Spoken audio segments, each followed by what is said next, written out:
Vídeo de hoje, avaliação, importantíssima avaliação, hein? Importantíssimo. Então se inscreve, curte, comenta, compartilha, coloca o sininho, faz tudo que tem direito e siga o nosso Instagram, @Clínica Fernando Padilha. Abraço. História do paciente. O que é a história do paciente, gente? A gente precisa, é importantíssimo isso para avaliação clínica. A gente precisa entender o que trouxe esse paciente até você, certo? E também, desde quando esse paciente está apresentando uma alteração específica, as alterações que ele apresenta, outras questões correlacionadas, as questões sociais, ocupacionais e familiares são importantíssimas. Vamos ver por quê? Questão da família, hereditariedade, ocupacional, atividade e exigência que esse corpo tem na atividade da vida diária, que esse paciente apresenta. Questões sociais, quais atividades físicas ele faz, as recreações que ele tem, os encontros, as exigências, faz trilha, anda de bike, corre, joga bola. Tudo isso interfere na sua avaliação. Tudo isso é importante colocar. Então a gente tem o histórico fechado, que seriam as perguntas pré-estabelecidas que você já vai desenvolver, um questionário que você vai fazer com o paciente, e um histórico aberto. O que é o histórico aberto? O histórico aberto é quando você vai então tentar entender qual a relação desse paciente com a queixa, como está indo com a queixa, com a lesão, o que mais a gente pode explorar ali. A queixa em si, ela também tem as suas variações, né? Seus leques. Porque uma queixa, como é que é essa queixa? É prolongada essas dores? Ou por exemplo, se a queixa é dor, é prolongada essa dor? Quanto tempo essa sua queixa incomoda você? Quais são as características dela? Né? Ela é uma coisa localizada, uma coisa mais generalizada. Então tem que explorar essa queixa dele. Essa queixa tem que ser muito minuciosa, vai explorando bem o que está acontecendo ali com o histórico. E cuida sempre para não induzir o paciente na resposta. Por exemplo, dói aqui?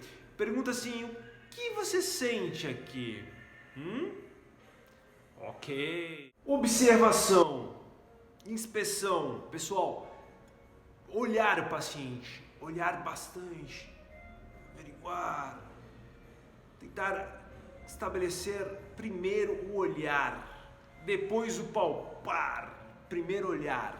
Olhe, observe a pele do seu paciente. Tem um edemaciado, tem uma alteração possivelmente vascular, ocorre alguma coisa nessa pele que deve ser mais investigado. Segundo, além da pele, toda a parte subcutânea, começa a ver se tem um edema, se tem uma hipertrofia, a estrutura óssea, se você encontra alguma anomalia congênita, alguma coisa que está se apresentando ali. E daí então vai para a palpação, e na palpação então você vai poder ter o contato. Primeira coisa que eu sempre vejo é a questão da temperatura, se está mais quente, mais frio, se é um tecido que está, tem uma predisposição de temperatura indicando uma inflamação, ou tem um edema, assim que você tem uma palpação, tem algum sinal característico, certo? Que você vai ali palpando, você vai sentindo as alterações. Se tem dúvida, olha do outro lado, né? Um tornozelo, olha o outro tornozelo, começa a observar e palpa os dois, sentir os tendões, sentir a estrutura óssea também. Ok? Hora de colocar a mão, Gente, quando você coloca a mão, você já testa a dor no paciente, ok? Tem os graus de dor. Então você vai colocar o dedinho ali, pressionou, o paciente alegou, dói, dá 1, né? Agora você pressionou, o paciente dói,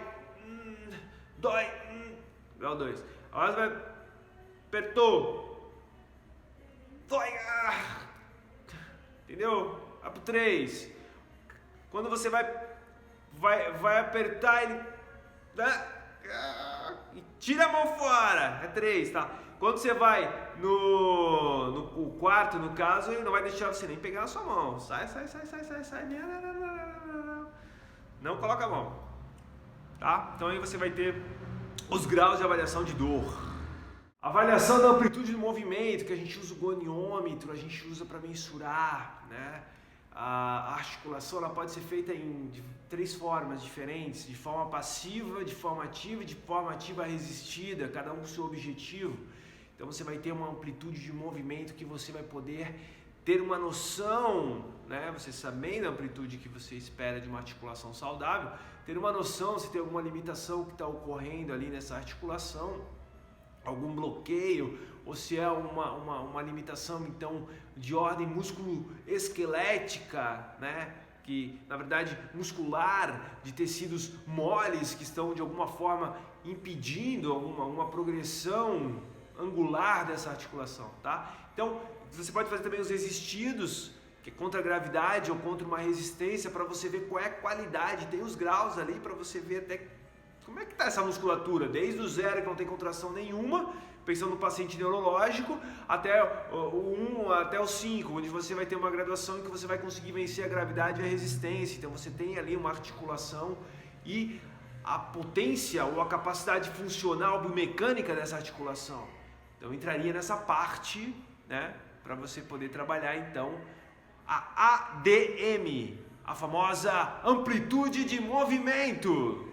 Físicos, ortopédicos, neurológicos, são testes feitos biomecânicos que a gente vai estar então desenvolvendo com o paciente também na avaliação, que vão complementar, ok? Não vão dar o diagnóstico, mas sim complementar a nossa leitura do que está acontecendo com o paciente. A gente às vezes quer ver como ele se comporta aqui, ali, mas vamos ver como o senhor ou a senhora desenvolve esse movimento, essa conduta.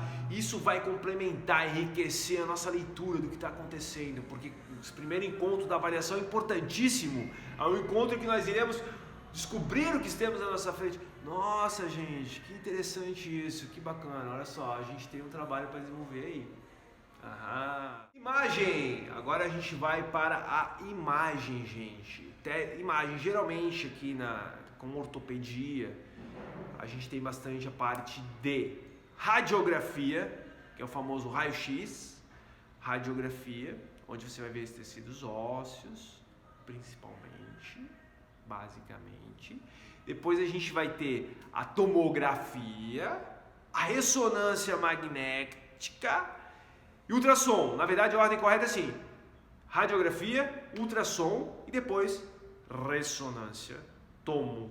Geralmente essa ordem para evoluir a leitura do paciente, que a gente tem aqui do menor para o maior, vamos dizer assim, sendo que a tomo e a ressonância às vezes elas se conflitam, quem vem primeiro. Porém, gente, para ver tecido mole é ultrassom para cima, tá? O que eu acho interessante aqui a gente entender dentro da nossa área de trabalho são os principais exames que a gente recebe aqui, exames de imagem. São importantíssimos. O exame de imagem pertence ao paciente. Ou seja, pessoal, não deixe seu exame de imagem em clínicas, hospitais e afins, aonde vocês realizam. Peguem eles. Não basta o médico olhar, o fisioterapeuta precisa olhar o exame de imagem. Eu adoro exame de imagem, não gosto só de laudo. Não quero só ver laudo, porque o técnico do laudo ele vai ver ali, o fisioterapeuta ele vai olhar a imagem, ele vai ver a questão biomecânica, cinética, vai ter uma leitura diferenciada desse exame de imagem, tenha certeza disso. Então, exame de imagem, importantíssimo. Traz consigo, é um documento seu. E é um documento importante daqui 10, 15, 20 anos. É um histórico seu e tem que estar contigo. Tá? Paciente, não largue por aí seu exame de imagem. Funcionais, testes funcionais. O que mais a gente pega é eletroneurobiografia. O que é eletroneurobiografia? É para ver como é que está a resposta nervosa e muscular, ok? Como é que está a resposta muscular ao ímpeto nervoso ou vice-versa, a resposta que você tem. Por exemplo, um paciente com um túnel do carpo é um exame bem de praxe. A gente vê como é que está essa questão do nervo mediano e demais, né, adjacentes que vão estar interagindo nessa resposta aos movimentos da mão e tudo mais, o túnel do carpo. Então assim, eletromiografia é o principal que a gente mais pega, né? A gente mais tem.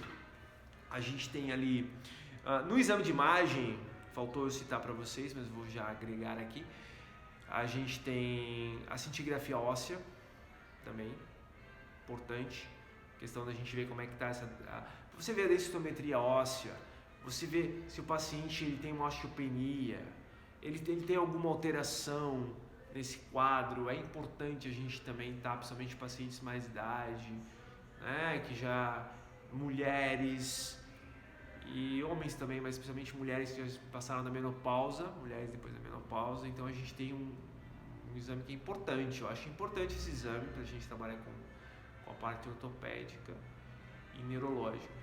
Agora, pessoal, tudo isso que eu falei é o que ajuda a gente a avaliar um paciente, certo? É bastante coisa. A partir dessa semana, nós iremos trabalhar com testes. Vou começar a colocar os testes, bastante testes, para vocês conhecerem um pouquinho mais sobre o trabalho de testes dentro da fisioterapia, testes físicos, ok? Lembrando que tudo isso que a gente conversou, o que a gente chega à conclusão? A avaliação da fisioterapia é fundamental e é uma questão profissional que deve ser cobrada. Portanto, caso você seja um fisioterapeuta, não avalie de graça o seu paciente. Por favor, não faça isso. Isso denigra a nossa profissão. A avaliação é um estudo sério, é um estudo complexo, é super difícil, gente. E tem que estudar um monte. Então não avalie de graça, ok? Não avalie de graça, gente. Não avalie. Antes de fazer qualquer coisa com o paciente, precisa avaliar o paciente, né? Por isso que eu acho indispensável você, por exemplo, eu sou contra aquelas aulas experimentais que existem no segmento, aulas experimentais, eu sou contra. Porque, pessoal, como é que você vai fazer uma aula com um paciente, com um corpo vivo de um indivíduo sem você fazer as avaliações pertinentes antes? Como? Vai ser um péssimo trabalho, obviamente. Então assim, pessoal, apresente o trabalho de vocês, mas apresente a importância de ter feito uma avaliação. Apresentem, façam, avaliem, mas cobrem pela avaliação, tá? É igual eu costumo às vezes fazer a comparação, o paciente às vezes entender o processo de quando a senhora vai no médico, a senhora não paga para fazer a consulta. Mesma coisa no fisioterapeuta, você não pode ir no fisioterapeuta e não cobrar a consulta ou a avaliação, certo, pessoal? Então, fica a dica aí, vamos lá, Fisioterapia Forever e lembre-se, essa semana, testes, muitos testes. Abraço!